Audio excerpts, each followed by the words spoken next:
Buenas noches. En esta ocasión estamos en nuestra sesión virtual de nuestro módulo 11 de recuperación, bloque A, que se denomina representaciones simbólicas y algoritmos. Estoy con ustedes, su facilitadora Violeta Álvarez Nieto. Lo que veremos en esta sesión virtual es nuestro mensaje de bienvenida, la forma de trabajo del módulo de recuperación, el repaso de algunos conceptos que les van a servir para realizar las actividades que tengan ustedes pendientes, algunos ejemplos de la vida cotidiana, los errores más comunes que se presentan o que ustedes realizan en sus actividades y cómo deben de evitarlas. Se les va a proporcionar una bibliografía adicional y tendremos lo que es nuestra sesión de dudas y respuestas. Tenemos la frase motivacional de esta semana, que es: pregúntate si lo que estás haciendo hoy te acerca al lugar en el que quieres estar mañana.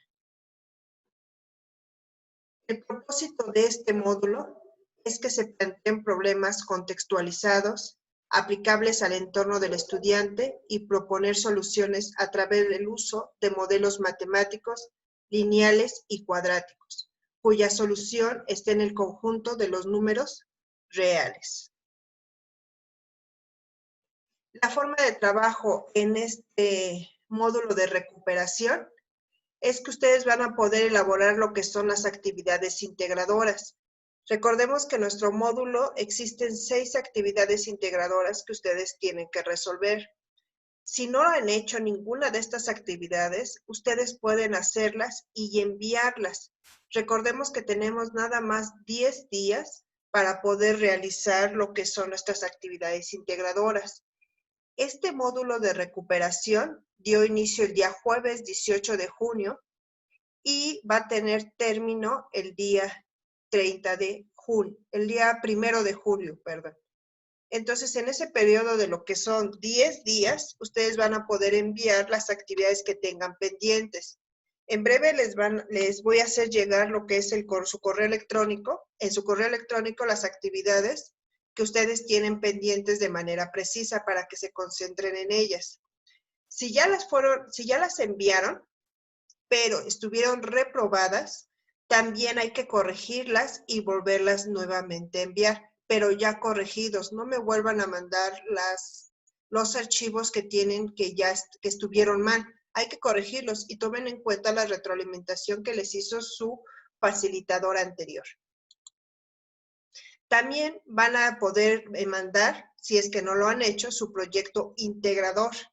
Este proyecto integrador, recuerden que tiene más peso en su evaluación, entonces pueden concentrar primero en hacer el proyecto integrador y después, si les da tiempo, las actividades integradoras. Que lo más ideal es que ustedes primero envíen las integradoras para poder realizar el proyecto integrador, porque recordemos que este proyecto integrador es el conjunto de saberes de las 6 actividades integradoras anteriores.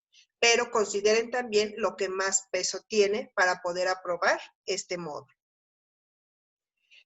Existen también ejercicios de práctica y actividades formativas. En estos ejercicios de prácticas, ustedes también las pueden elaborar si es que no las han hecho. Recordemos que en estos ejercicios de práctica nada más nos dan 3 intentos.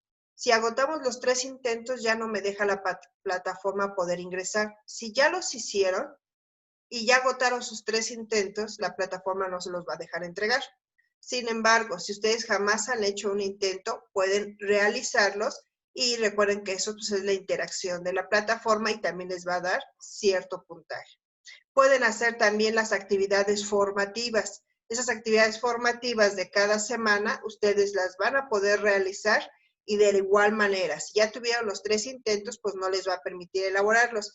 Y lo que ustedes ya consiguieron en ese tiempo que estuvieron en su módulo ordinario, ahorita eso se va a guardar, no se perdió nada. Si ustedes ya realizaron sus ejercicios de práctica y sus actividades formativas, esa calificación se permanece y nada más van a tener que completar pues lo que haga falta.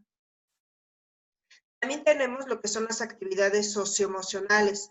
Recordemos que en la semana 1 está un cuestionario que ustedes tienen que bajar en esa semana 1, lo tienen que contestar y después ya en la semana 2 tienen que contestar un cuestionario que va relativo a lo que hicieron en la semana 1. Y de igual manera en la semana 3 ustedes contestan un cuestionario y el cuestionario se encuentra en la semana 4. De igual manera, si ya agotaron sus 3 intentos, ya no los va a permitir realizar, pero si no lo han hecho, lo pueden realizar. Lo que ustedes ya hicieron, les vuelvo a repetir, se queda en plataforma, su calificación que ya se habían ganado en ese momento de cuestionarios, actividades socioemocionales o actividades formativas, se va a quedar como su calificación. Esa no la van a perder. También van a realizar la autoevaluación. En caso de que no la hayan hecho, hay que realizarla porque esta sí forma parte de su evaluación, es un 5%. Así que si ya la hicieron, ahí se quedó su 5%. Si no la han hecho, es tiempo de que la puedan hacer. Lo único que no van a poder recuperar porque no se encuentran activos en este periodo de recuperación de nuestro módulo 11, van a ser lo que es los foros. Todos los foros aprendiendo de la semana 1 hasta la semana 3 no están activos. El foro de integración tampoco se encuentra activo, así que ese no lo van a poder recuperar. Por más que quieran entrar, ya no hay un tema en el que ustedes puedan comentar. Así que esas son las 2 actividades que no se van a encontrar activas y que ya no van a poder ser recuperadas. Vamos a hacer un repaso de conceptos acerca de lo que se pueden encontrar ustedes en el transcurso de sus actividades integradoras.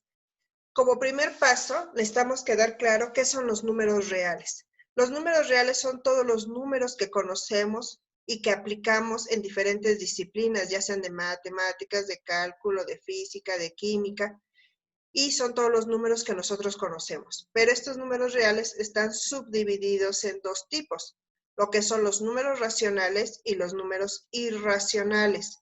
Los que nosotros vamos a ocupar en este módulo entra dentro de la categoría de los números racionales, porque dentro de los racionales se encuentran otras 2 subdivisiones, que son los números enteros y las fracciones. Los números enteros los podemos encontrar ya sea naturales o positivos, o los números enteros pero negativos. Cuando hablamos de negativos, hablamos ya de signos, un signo negativo que puede ser -1, -2, -3. Y los naturales o positivos son como los que conocemos y contamos, el 1, el 2, o el +1, el +2, el +3. Cuando hablamos de números de fracciones, es cuando un número entero lo empezamos a cortar en pedacitos. Entonces, ya que decimos que está fraccionado. Y ese también se subdivide en 3 categorías, que pueden ser propias, impropias o mixtas. O también pueden clasificarse en equivalentes, números decimales, porque también están fraccionados, o números decimales finitos. Y lo que es la categoría de los irracionales son números que no, o son signos que no tienen así una cantidad precisa o una cantidad que pueda ser ya estipulada, como pueden ser las raíces, el valor de omega, lo que es el pi. También tenemos lo que son nuestras fracciones y proporciones. Cuando hablamos de fracciones, como lo habíamos dicho, es cuando seccionamos un entero. Si nosotros queremos seccionar lo que es un entero, vamos a tomar, por ejemplo, este círculo, que estamos hablando que de un lado es morado y del otro lado es azul. Al momento que lo partimos a la mitad del círculo, quiere decir que tenemos 2 partes. Al tener 2 partes, siempre en la parte de abajo de una fracción se le va a llamar denominador. Este denominador nos está indicando en cuántas partes voy a dividir un entero. En este caso, si es un medio, voy a dividirlo en 2 partes. Ya lo dividí en 2 partes. Y el numerador, que es la parte de arriba, me indica cuántas partes de esas 2 yo voy a tomar. Me está diciendo que un medio, quiere decir que lo voy a dividir en 2 partes y voy a tomar una sola parte. Entonces yo puedo tomar la parte morada porque nada más es una de esas dos que tengo. Cuando hablamos de tercio, volvemos a lo mismo. Lo que es el denominador me dice cuántas veces voy a dividir ese entero. Me está diciendo que 3 veces, por eso lo dividí. Siempre esa división de partes tiene que ser en partes iguales. Y el numerador, que es la parte de arriba, me va a indicar cuántas partes de esas voy a tomar. Si yo tomo la parte azul, es una parte de 3 y se lee un tercio. Si yo tomo las dos partes moradas, estoy tomando 2 de 3. Quiere decir que voy a tomar 2 tercios. Y así dependiendo de cuántas partes yo haya dividido ese entero. Aquí tengo otro ejemplo. Si yo tengo un cuarto, ¿sí? Yo voy a dividir en cuántas partes, el entero en 4, que es el denominador. Ya están aquí las 4. Voy a pintar de azul una sola parte. Entonces, si tomo una sola parte de los 4, yo tengo un cuarto. Esto también se puede representar en lo que son cosas de la vida cotidiana. Tenemos aquí un ejemplo. Dice, si usted consumió drogas alguna vez en el pasado, es una pregunta y yo quiero saber cuántas personas contestaron sí y cuántas no. ¿Cuántas personas yo entrevisté? Yo tengo que fueron 100 personas que se entrevistaron. ¿Cuántas dijeron que sí? 34 de 100. ¿Y cuántas dijeron que no? Yo estoy fraccionando esa parte, esas personas, y 66 dijeron que no. Esto, cuando yo hablo de esta fracción en lo que es entre 100, estoy hablando también de proporciones, estoy hablando de porcentajes. Entonces, quiere decir que si tengo 34 de 100, yo lo puedo representar como un 34% de personas dijeron que sí, o un 66% de personas que dijeron que no. También si yo quiero saber otro ejemplo aquí, ¿usted cree que la marihuana debería legalizarse en Bolivia? Esa es una pregunta. Y entonces yo hago mi encuesta y 17 personas de 100 me dicen que sí. 83 personas de 100 me dicen que no. Entonces aquí yo tengo una fracción de personas que me están diciendo que sí y otra fracción que me está diciendo que no. También puedo utilizar lo que son las fracciones para ciertos problemas de la vida cotidiana. Por ejemplo, si me dice que la señora Estela va a la modista a pedir que le hagan un vestido para el carnaval de su hija, por lo que lleva 3 metros de tela, al entregarle el vestido, la modista le comenta que se utilizaron 4/6 de la tela que le dejó. Y la pregunta es, ¿cuántos metros de tela se ocuparon para el vestido? Si yo ya sabía que me habían dejado 3 metros de tela, pero se ocuparon nada más 4/6, yo tengo que realizar lo que es una multiplicación de fracciones. Los 3 metros de tela, como es un entero, lo tengo que convertir en fracción. Si yo le pongo un 1 en la parte de abajo, no me altera los 3 enteros, porque también es como si fuera una división. 3 entre 1, ¿cuánto me da? 3. Por eso le puedo poner 1. Y eso hice yo que se me convirtiera en una fracción. Y tengo los 4/6 de tela. Entonces, si hago una multiplicación que es de manera horizontal, 3 por 4, 12 y 1 por 6, 6, quedamos que también esto era una división, 12 entre 6. Entonces, 12 entre 6, ¿cuánto me queda? 2. Pero siempre hay que interpretar. Ya hice mi operación, pero el puro 2 solito, pues no me representa nada, porque la pregunta dice, ¿cuántos metros de tela se ocuparon para el vestido? Entonces, el 2, ¿2 qué? Pues mi respuesta va a ser, se ocuparon 2 metros de tela para hacer el vestido de la señora Estela. Y esta es mi respuesta. ¿Vieron cómo me sirven lo que son las fracciones para un ejemplo de la vida cotidiana? ¿Qué otras cosas debo de saber? También resolver operaciones básicas de matemáticas, como lo son la suma, la resta, la multiplicación y la división. Esas las vimos desde primaria y secundaria, pero son importantes que las tengamos presente en nuestras materias de matemáticas. También lo que es una operación con exponentes. Una operación con exponentes, yo siempre voy a encontrar que tenga yo la base. Siempre es el número más grande y el número más chiquito que le acompaña va a ser el exponente.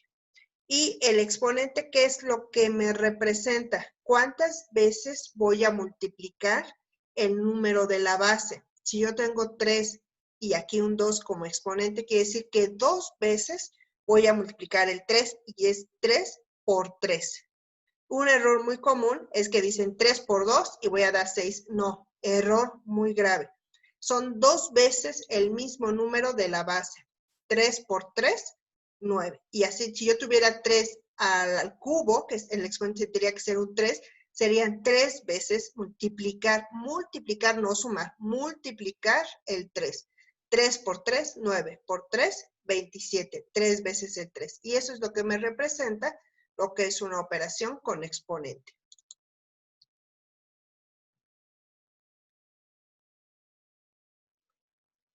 Tenemos aquí otro, lo que le llamamos lenguaje algebraico.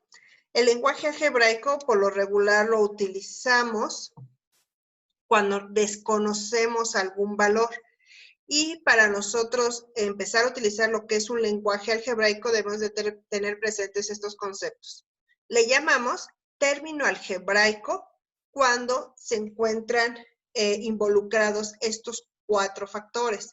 Lo que es el signo, que puede ser positivo o negativo, el coeficiente, que siempre está representando por algún número, 3, 4, 5, 6, un medio, 0.5, cualquier número natural, pero ese va a ser mi coeficiente. Y mi variable o incógnita. De manera más cotidiana, siempre se ocupa la X, la Y, la Z, pero se puede ocupar cualquier número o cualquier letra del abecedario, sea la A, la B, la C, la M, la N, la O. Entonces, siempre una variable incógnita va a estar representada por una letra del abecedario. Y siempre va a estar el exponente. Siempre deben de tener estos 4 aspectos. ¿Qué pasa en ciertos momentos? Que hay veces que no se le ve el signo, como este que ven aquí abajo. Aquí está un medio, que ese es un número real. Si no está el signo, aunque yo no lo veo, ya lo doy por un hecho que es un positivo. El negativo siempre va a tener el signo menos, pero el positivo hay veces que está y a veces que no está, pero si no está pintado, como quien dice, yo ya doy por hecho que es un positivo. Ahora, en una literal o una variable incógnita como este de aquí abajo, que es 5x, la x aparentemente no tiene ningún exponente. Si yo no veo que tiene exponente, ya doy por enterado que va a ser el número 1. A partir del 2, ya siempre va a aparecer el exponente 2, el 3, el 4. Y el 1 por lo regular no se pone, pero aunque no esté visible, nosotros vamos a pensar que es un 1. Entonces, todos los términos algebraicos deben de cumplir con estos 4 factores, lo que es el exponente, la variable incógnita, el coeficiente o el signo. Y ahora, si nosotros nada más tenemos un solo término algebraico, uno solo, le vamos a llamar monomio. Si nosotros tenemos varios términos algebraicos que están juntados por signos ya sean negativos o positivos, o sumas y restas, le vamos a llamar que ya tenemos un polinomio. A partir de 2 monomios que estén juntos, ya le vamos a llamar polinomio. En otras ocasiones, cuando nada más son 2, le llaman binomios. Y después de 2 ya les llaman polinomios. O les pueden llamar de 3 trinomios o cuatrinomios. Pero cuando ya son 2 o más, les vamos a llamar ya polinomios. Si ustedes observan, ¿cuántos monomios tiene este polinomio?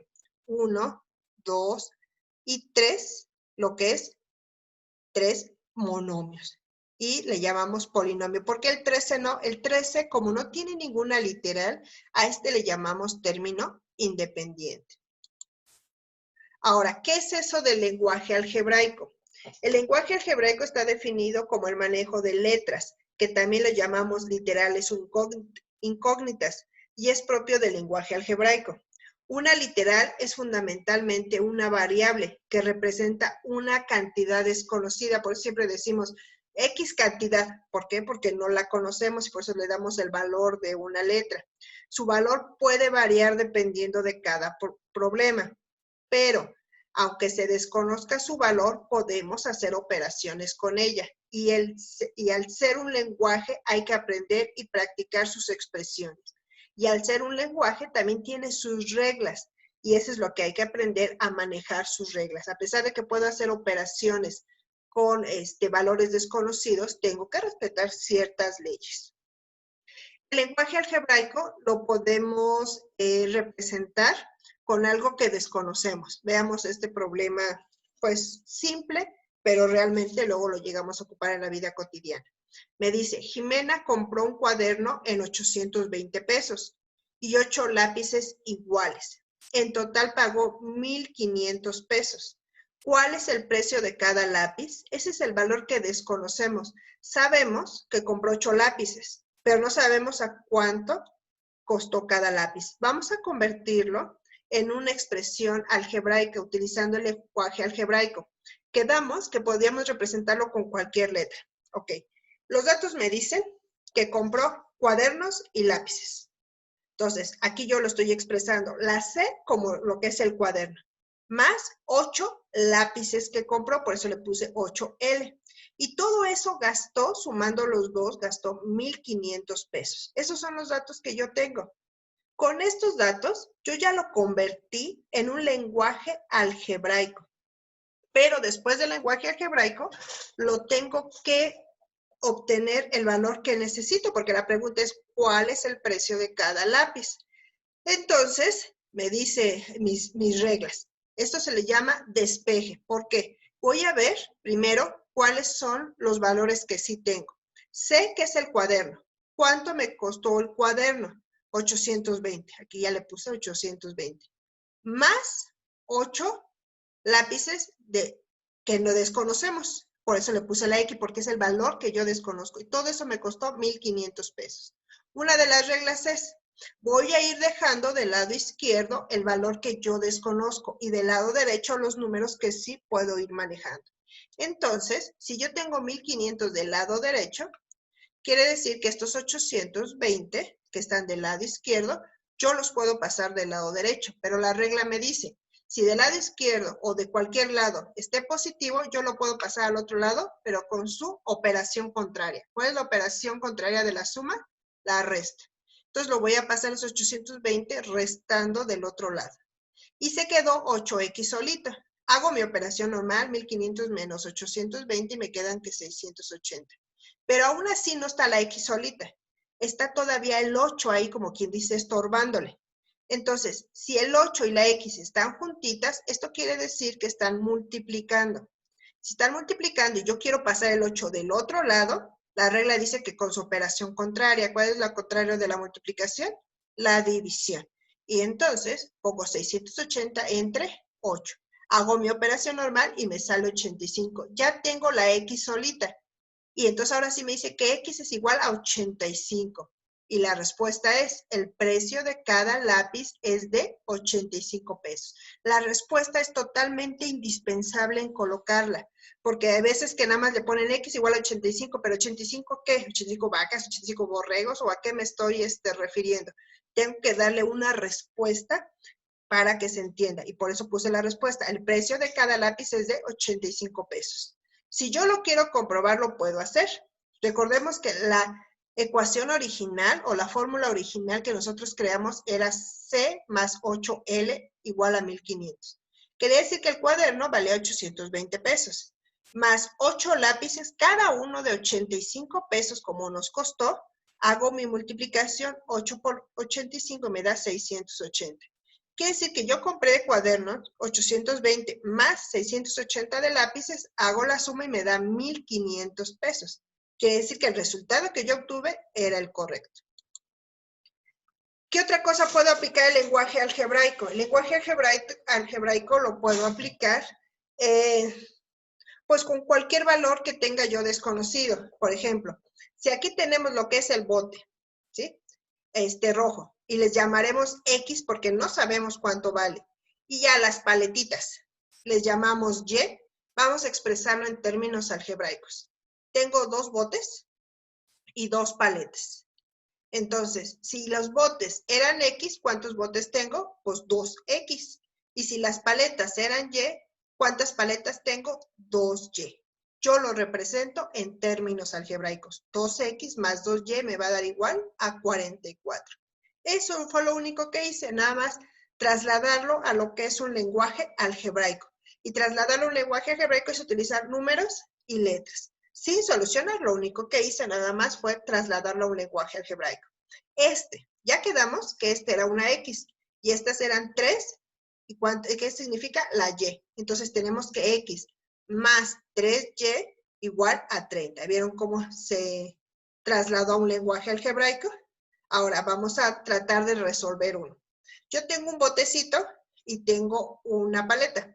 Quiere decir que tengo una X más una Y igual a 22. Aquí lo puse de este lado. Ahora, si yo tengo dos paletitas igual a 8, ¿cuántas Y tengo? Pues una Y y otra Y, pues tengo 2Y, va a ser igual a 8.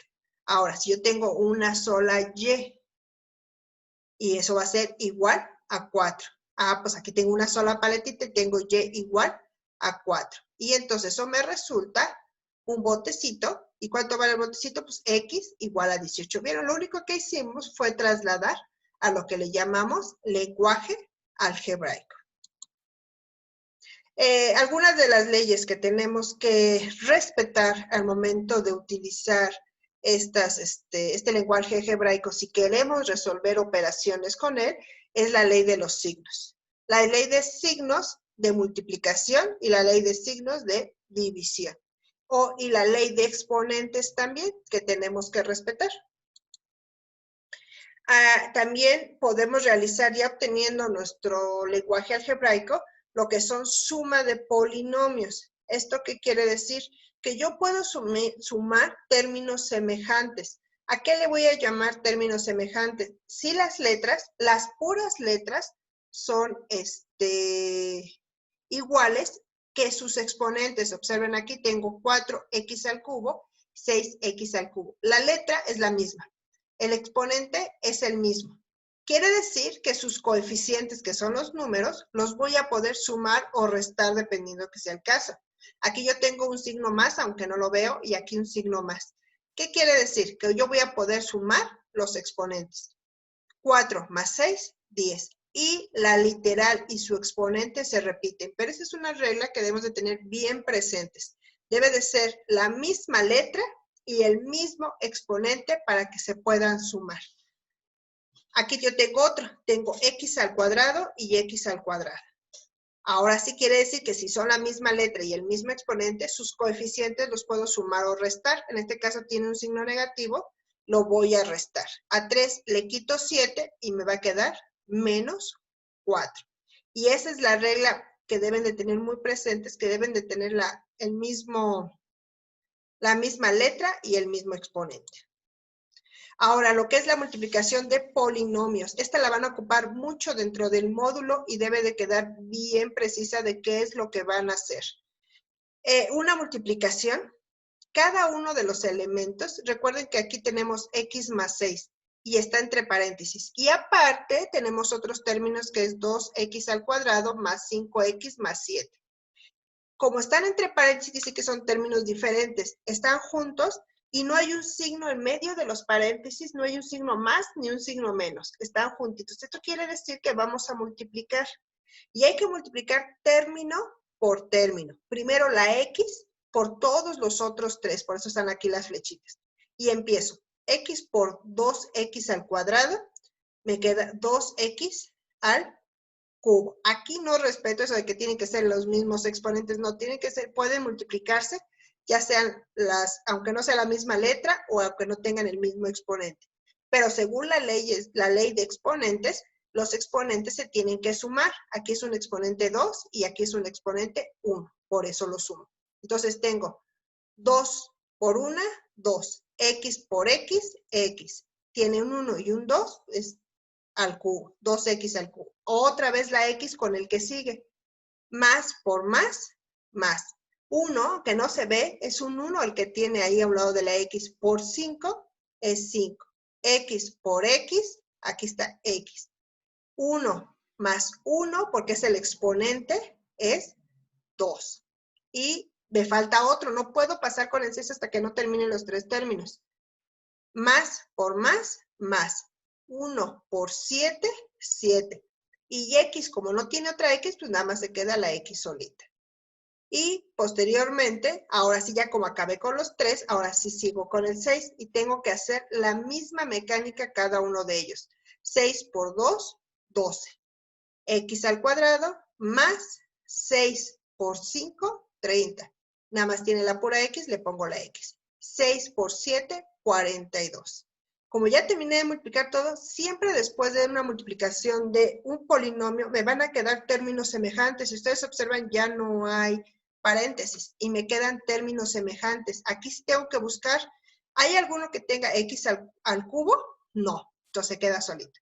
¿Hay otro que tenga X al cuadrado? Sí, aquí está el 12.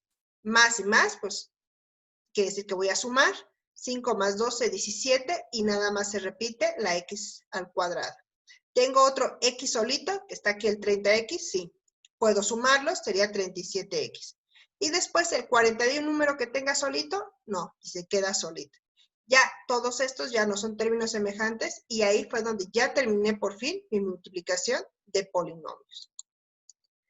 ¿Cómo sabemos el grado de una ecuación? El grado de una ecuación lo va a determinar el exponente mayor que tenga esa ecuación. Por ejemplo, en esta, que es 2x más 3. El exponente mayor que tenga la literal. ¿Cuál literal tengo aquí? La x.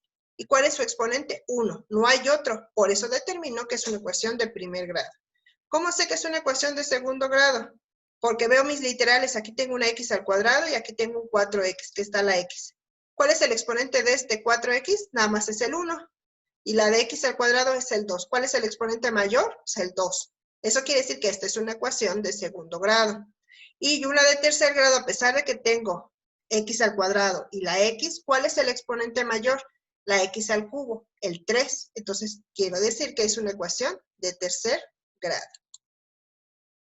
Ahora, los elementos que debemos de considerar en una ecuación de primer grado es que siempre tenemos dos miembros. Primer miembro, el del lado izquierdo, y el segundo miembro del lado derecho. Y en medio siempre vamos a encontrar la igualdad, que es el signo de igual que nosotros conocemos. Le vamos a encontrar que tiene variable o una incógnita, porque supone que es un valor que nosotros necesitamos determinar. Y cada uno de estos se les llaman términos. Y el grado de nuestra ecuación. Esta es una ecuación de primer grado.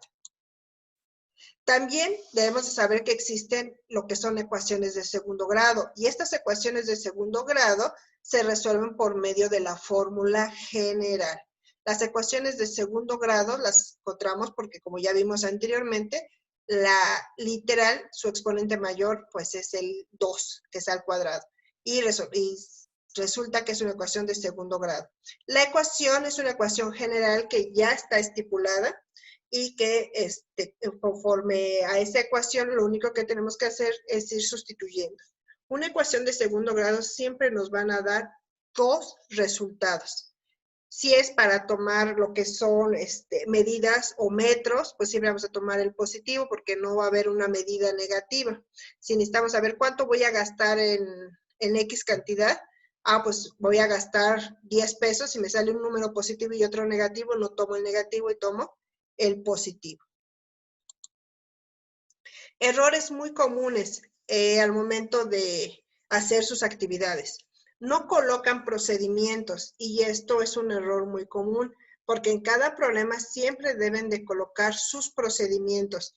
Primera, porque lo marca la rúbrica, porque a través de los procedimientos nos damos cuenta si ustedes comprendieron los temas y es una forma de confirmar que adquirieron el conocimiento. Y detectamos errores. Nosotros podemos decir, mira, te equivocaste en tal procedimiento, multiplicaste mal, sumaste más, y les damos la retroalimentación. Si nada más colocan el puro resultado, no se les va a poder evaluar, no hay un criterio mínimo de evaluación y lo van a tener que volver a hacer. Entonces sí es importante que coloquen sus procedimientos. Otro es que no traducen el enunciado al lenguaje algebraico. El propósito de este módulo es que ustedes aprendan a trabajar el lenguaje algebraico. No pueden contestar un problema por simple deducción. A lo mejor son simples, sí, pero ese no es el objetivo, que me des un resultado. El objetivo es que aprendan a traducir un enunciado al lenguaje algebraico. Es por eso importante que se utilice. Y pues entramos a lo que es la sesión de dudas. Esta grabación, bueno, esta sesión va a quedar grabada dentro de YouTube, y se las voy a compartir para que la puedan ver ustedes todas las veces que sean necesarias. Desgraciadamente, pues no tuvimos audiencia para que pudieran ver la sesión, pero se va a quedar grabada y se las voy a compartir en la sección de dudas para que la puedan consultar posteriormente. Les dejo esta bibliografía adicional que les va a servir para poder realizar sus actividades integradoras y su proyecto integrador, que es el uso de series y sucesiones, ecuaciones de segundo grado con fórmula general, el sistema de ecuaciones, aplicación del sistema de ecuaciones en la vida diaria, traduciendo la vida cotidiana al álgebra, la multiplicación de monomios, el área de un rectángulo con medidas algebraicas. Todos estos recursos se los voy a compartir también en el foro de novedades y les va a ser de gran ayuda para sus actividades. Y los dejo con este mensaje final. La educación es el arma más poderosa que puedes utilizar para cambiar el mundo. Nelson Mandela. Espero que esta sesión les sea de gran ayuda y quedo con ustedes, su facilitadora Violeta Álvarez Nieto. Les deseo muy buenas noches y hasta luego.